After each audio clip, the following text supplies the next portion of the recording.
안녕하십니까. 세무사 김영철입니다. 우리 전산세무 2급에 대해서 오리엔테이션을 해보도록 할게요. 전산세무 2급은 한국세무사에서 주관하죠. 그래서 이 자격증 플로는 여러분 다 아셔야 될 겁니다. 그리고 TAT가 있죠. 즉 전산세무 2급하고 거의 수준이 비슷한 TAT 2급도 이 강의가 포함되는 겁니다. 여기서 텍스라고 되어 있죠. 결국 이 강의는 전산세무 2급하고 TAT 2급을 위한 강의가 되는 겁니다. 그리고 평가 범위 보시면 전산세무 2급은 전산회계 1급에서 플러스 소득세가 더 플러스 되는 겁니다. 그리고 TAT 2급 평가 범위도 마찬가지로 소득세가 더 플러스 되는 거죠. 결국 소득세가 FT 1급에서 더 플러스 된다고 보시면 되는 겁니다.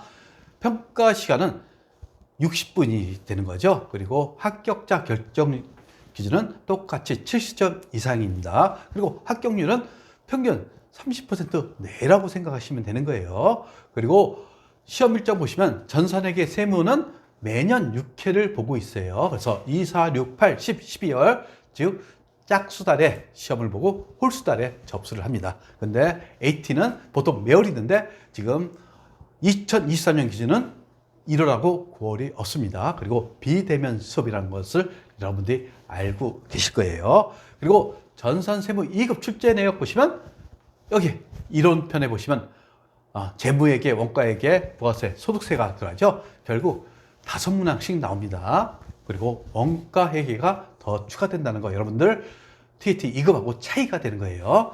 그리고 여기 보시면 일반전표 입력, 메인 매출전표 입력, 결산 세 가지가 있죠. 결국 분계 문제가 되는 거예요. 기본적으로 분계를 못하시면 이 시험 합격할 수가 없어요. 전산회계 1급도 마찬가지죠. 분계를 못하면 합격할 수 없는 시험입니다. 근데 이제 분계는 당연히 기본적으로 하고 추가적으로 들어가는 게 있어요. 즉 말 그대로 전산세무니까 세법에 대해서 많이 물어봅니다. 그 중에서 부가세, 결국 신고서하고 관련 부속 서류를 작성하는 게 핵심이 되겠죠. 그리고 소득세에서는 연말정산, 이게 핵심이 되는 겁니다. 결국 부가세하고 소득세, 즉 25점이 합격 당락에 좌우된다는 거. 여러분들이 그래서 부가세 신고서하고 부속서류를 손으로 작성하고 연말정산을 여러분들이 스스로 하실 줄 아셔야 돼요. 그리고 합격 기준은 70점 이상이죠. 근데 목표 점수는 90점대로 목표를 하시면 되겠어요. 왜 그러냐 하면 90점을 하면 전산세무 1급이 쉬워집니다. 근데 만약 70점으로 합격했어요. 아니면 75점으로 합격했어요. 그러면 전산세무 2급 시험이 어려워집니다. 그만큼 목표 점수를 높여갖고 획득하셔야지 그 다음 시험이 쉬워지는 거예요. 따라서 전산회계 1급에서 90점을 맞았다. 그러면 기본적으로 분계 같은 거 다 됩니다. 그리고 여기 이론 문제도 웬만하면 거의 비슷합니다. 다만 이제 부가세하고 소득세만 들어가기 때문에 공부하는 시간이 거의 줄어든다 보시면 되는 거예요. TAT 2급 출제 내역도 거의 유사합니다. 다만 원가 회계가 없죠. 그리고 실무 수행 과제가 있어요. 이것을 한 다음에 수행 평가를 해갖고 조회를 하게 됐어요. 즉 부가세 조회 10문항이 있죠. 그 다음에 회계정보 조회, 이것은 재무회계라고 생각하시면 되는 겁니다. 그 다음에 근로정보 조회, 결국 입력하고 나서 조회하는 문제가 나옵니다. 그래서 실무수행 과제 입력 후 수행평가를 답안을 작성하는 거. 이것도 마찬가지로 합격 기준은 70점인데 목표 점수는 90점으로 하시면 되는 거예요. 교재를 보시면 전산세무 2급에서는 세 가지 교재가 있어요. 기본서, 에센스, 핵심 요약 세 종으로 되어 있습니다. 그 세 종 갖고 이 강의를 수강하셔도 무방합니다. 그리고 TAT 2급에서는 기본서하고 핵심 요약 두 종이 있어요. 다만 이제 전산세무 2급에는 원가회계가 들어가죠. 근데 TAT 2급은 원가회계가 없어요.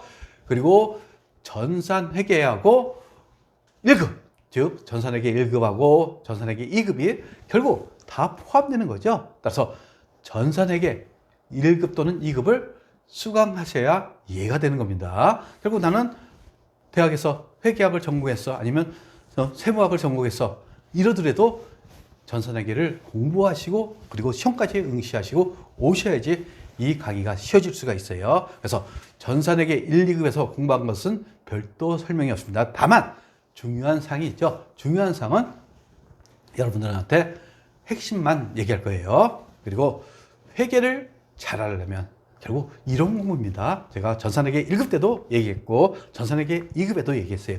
이론에 투자하는 겁니다. 그리고 용어가 참 어려운 용어가 많아요.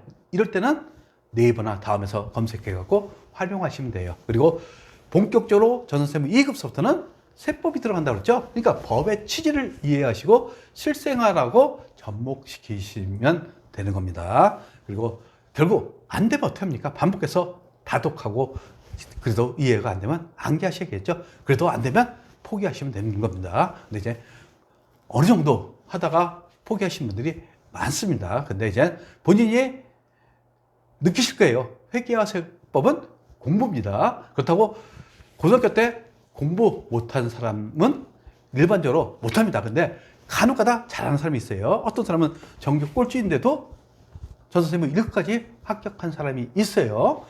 그런 이 회계하고 세법에 대해서 관심 있는 사람이 있습니다. 그리고 이 회계와 세법은 공부인데 특히 국어를 잘해 가셔야 돼요.